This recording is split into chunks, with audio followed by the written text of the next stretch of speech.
হুট করে প্ল্যান হলো সবাই মিলে যাব দীঘা। তাই আগের দিন টুকটাক শপিং করে পরের দিন ভোরবেলাতেই বেরিয়ে পড়েছিলাম মা আর আমি দুজন। রাধে রাধে বন্ধুরা, কেমন আছো সবাই? আই হোপ সকলেই খুব ভালো আছো, আমিও ভালো আছি। পৌলমিস ওয়াইটি ভ্লগে তোমাদের সকলকে স্বাগত। তো যেমনটা তোমাদের বললাম, আগের দিন হুট করে প্ল্যান হয়ে টুকটাক শপিং করা হয়েছে আর তারপরে বেরিয়ে পড়েছি আমরা। ওই রানাঘাট থেকে ধরেছিলাম 3:52 এমন ট্রেন ছিল ভোরবেলা। তো সেই ট্রেন ধরে আমরা চলে এসেছি এখন শিয়ালদা নামতে না নামতেই বৃষ্টি শুরু হয়ে গেছে। হাওড়া থেকে আমাদের ট্রেনের টাইমটা এমন ছিল যে আমরা যদি এখন এই বৃষ্টির মধ্যে আটকে যাই বাই চান্স, তো আমাদের ওইদিকে ট্রেনটা আমরা মিস করে যাব। তো সেই জন্য না খুব তাড়াতাড়ি ওই বৃষ্টির মধ্যে ভিজেই ট্যাক্সিটা নিই আর তারপর আমরা হাওড়া স্টেশনে পৌঁছে যাই। আর সত্যি বলতে যখন থেকে বৃষ্টিটা স্টার্ট হয়েছে ভিজে তো যাচ্ছি, বাট বেশ আনন্দ হচ্ছিল যে কোথাও ঘুরতে যাচ্ছি ফিল হচ্ছে। আর যেই বৃষ্টিটা চলে এসেছে তখন তো আমাদের নামতেই হবে। তো হাওড়া স্টেশনে নেমে আমরা দেখি ট্রেন দাঁড়িয়ে আছে আর দিদিদেরকেও খুঁজে নিয়েছি। দিদিরা এখানে যে যার মতন বসে আছে, আমরাও চলে এসেছি। আর আমরা কারা কারা যাচ্ছি সেটা তো তোমরা দেখে বুঝতেই পারছো। সমস্ত দিদিরা, সাথে আছে মা, বাপি, আমি। তো চলো, খুব এনজয় হবে দীঘাতে গিয়ে। যেহেতু আমি অনেক ভোরে উঠেছিলাম আর আমার ট্রেনে উঠলেই মানে যে কোনো জায়গায় জার্নি করলে একটু শরীরটা খারাপ লাগে, তো আমি একটুখানি রেস্ট নিয়ে নিয়েছিলাম, মানে ঘুমিয়ে পড়েছিলাম আর কি ট্রেনেই। তো তারপরে দেখো নেমে গেছি আর এই যে মন্দির, যেটা দেখে তো আমার আরও বেশি আনন্দ হচ্ছে। তো ফাইনালি আমরা চলে এসেছি দীঘা। চলো এবার আমাদের কিন্তু রুম খুঁজতে হবে। যাই হোক, বেশিক্ষণ আর খুঁজতে হয়নি, এই যে আমরা রুমটা পেয়ে গেছি।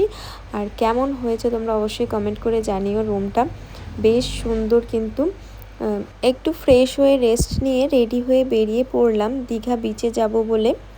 তবে সেই দিন হয়তো আমরা স্নান করতে পারিনি। হ্যাঁ গো, বিচে সেই দিন স্নান করতে পারিনি। তারও একটা কারণ ছিল, অনেক এক্সাইটেড হয়ে গিয়েছিলাম। তবে সেদিন যেহেতু জোয়ার ছিল আর ওই 5টা-6টার দিকে ছাড়া জোয়ার নামতোও না, তাই আমরা অনেকটা জার্নি করে গিয়েছি আর অতক্ষণ ওয়েট করাটাও আমাদের পক্ষে পসিবল ছিল না। তাই গিয়ে বিচের পাশ থেকে ঘুরে এসে তারপর আমরা খাওয়া দাওয়া করে রুমে চলে আসি। আর আমি যতবারই গিয়েছি ততবারই কিন্তু নিউ দীঘাতেই থেকেছি। তো আমার সত্যি বলতে নিউ দীঘাটা বেশি ভালো লাগে। তোমাদের ওল্ড দীঘা ভালো লাগে না নিউ দীঘা ভালো লাগে অবশ্যই কমেন্টে জানিও। এখানে তো দেখো দেখতেই পারছো দিদিরা আছে সবাই, আর আমরা সত্যি বলতে খুব এনজয় করেছি। স্নান করতে না পারলেও আমরা খাওয়া দাওয়ার পর রুমে গিয়ে প্রচুর মানে কি বলবো এনজয় করেছি, নাচ করেছি, ভিডিও বানিয়েছি প্রচুর।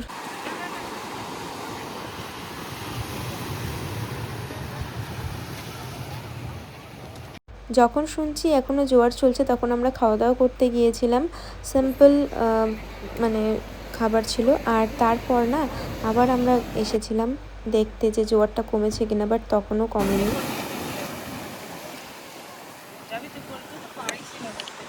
এদিকে আরও প্রচুর লোকজন। আর এই যে দেখো, তো আমরা অনেকক্ষণ ওয়েট করতে করতে রুমে চলে এসেছিলাম। দেন ফ্রেশ হয়ে নিয়ে তারপরে আবার সন্ধ্যের দিকে বেরিয়েছি সবাই মিলে। এখন যাব আবার বিচের পাশে। তো টুকটাক কিছু কেনাকাটা করব, এই জন্য এখন এই যে পাশের দোকানগুলোতে ঘুরছি। আর এদিকে দেখো দেখতে পেয়ে গেছি একটা মাছের দোকান। হ্যাঁ, এই লোকটার কিন্তু মানে এনার কিন্তু ব্যবহারটাও খুব ভালো, আর মাছও খেয়েছিলাম আমরা, বেশ ভালো ছিল। তো এখানে আমরা আমুদি মাছ নিয়েছি আর তার সাথে ছিল কিন্তু চিংড়ি, যে দুটো খেতে খুবই টেস্টি ছিল। আমি তো পরপর খেয়েই যাচ্ছিলাম। আর এই যে সমুদ্রের পাড়ে বসে মাছ খাওয়ার যে আলাদাই একটা ফিলিংস, মানে কি বলবে, খুব সুন্দর লাগছিল আর খুব ভালো লাগছিল। দীঘাকে তো আমরা প্রচুর মজা করলাম। তোমাদের ব্লগটা কেমন লাগলো অবশ্যই কমেন্টে জানিও। আর ভালো লাগলে অবশ্যই লাইক করে দিও, চ্যানেলটা সাবস্ক্রাইব করে দিও। খুব তাড়াতাড়ি দেখা হচ্ছে নেক্সট ব্লগে।